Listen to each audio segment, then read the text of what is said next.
নমস্কার বন্ধুরা, আমি জয়রাজ খেল গল্প পরিবারে তোমাদের স্বাগত জানাই। তো বন্ধুরা, কেমন লাগছে? ইস্ট বেঙ্গল বন্ধুদের বলছি, কেমন লাগছে?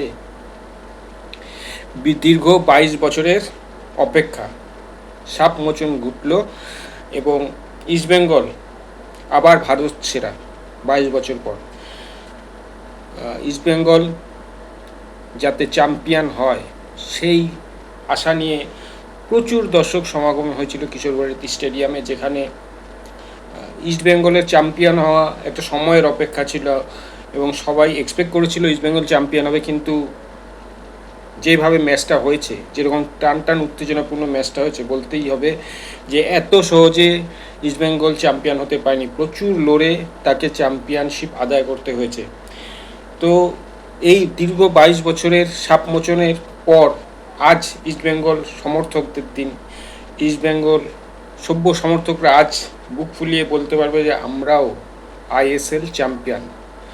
যেটা নিয়ে কটাক্ষ, মান অভিমান, সমস্ত ক্ষোভ, অপমান, সমস্ত কিছু সহ্য করতে হয়েছে ইস্ট বেঙ্গল সমর্থকদের। এবং আমি প্রচুর ইস্ট বেঙ্গল সমর্থকদের কথা, তাদের বার্তা শুনছিলাম, টিভিতেও দেখছিলাম। তারা প্রত্যেকেই বলছে যে আজকে আমরা বুক ফুলিয়ে বলতে পারবো যে আজ আমরা আইএসএল চ্যাম্পিয়ন হয়েছি, সর্বভারতীয় টুর্নামেন্ট ভারত সেরা হয়েছি।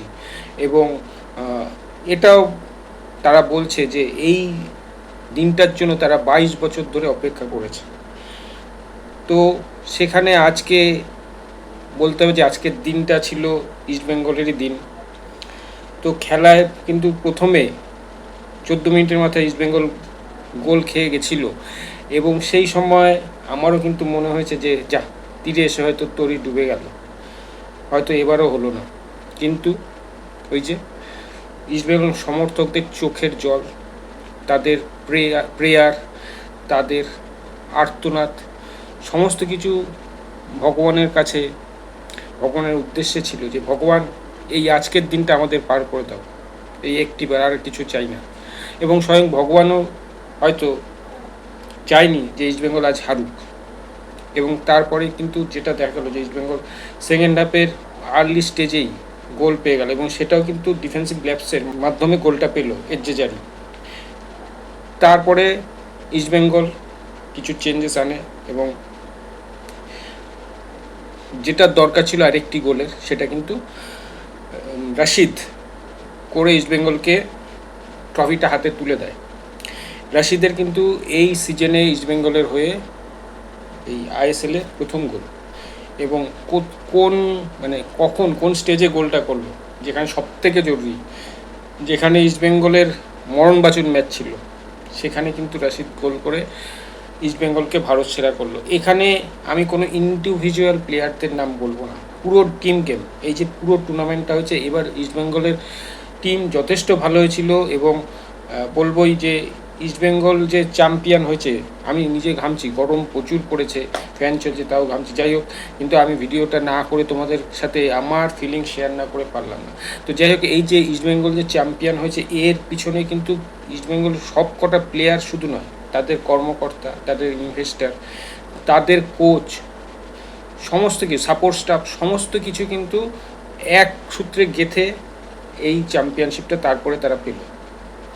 এবং এই অস্কার বুজন যখন এসেছিল, ইস্ট বেঙ্গল ছিল 9th পজিশন যতটা আমার মনে পড়ে। এবং তিনি চেষ্টা করেছিলেন, এই মৌসুমে একটা টার্গেট রেখেছিলেন যে টপ 6-এ থাকার বা টপ 4-এ থাকার।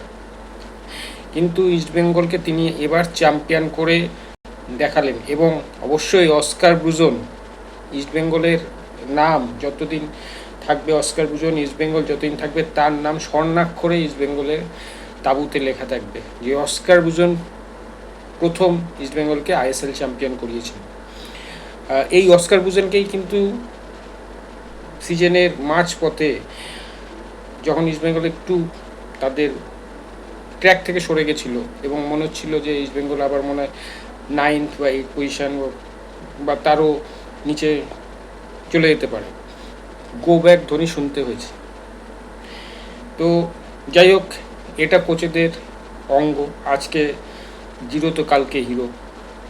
অস্কার ব্রুজন যথেষ্ট ভালো কোচ এবং সমস্ত কিছু বলবো সব শেষে সব ভালো যা শেষ ভালো, অস্কার ভূষণেরও শেষ ভালো হলো।